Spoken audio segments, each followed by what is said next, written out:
I have been really interested in politics, and not only politics, but just like the betterment of the country in general. And like obviously there's a huge problem in Illinois with everything that's going on, and so if I can do anything to help, and I think it would be really good to educate myself in this area.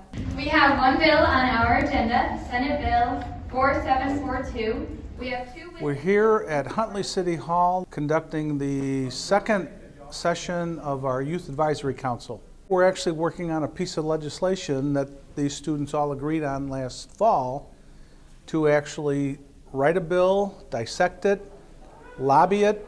We've established Democrats and Republicans to actually hear the bill. They will hear testimony and eventually vote on this piece of legislation. I like the environment too, just like being in a room with a bunch of people who want to be there and want to hear like what other people have to say. You worried about inflation?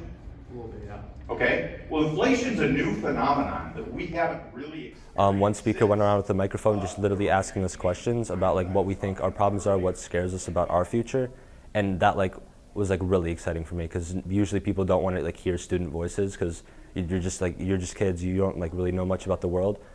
And part of that might be true, but you got to learn stuff about the world eventually, and this is like one of the best places to do that. I think this is just an amazing opportunity, being able to hear many people from our government and confer with other students from places around our district. I think it's amazing to be able to work with other people and be able to confer your ideas and just elaborate and learn more about the government.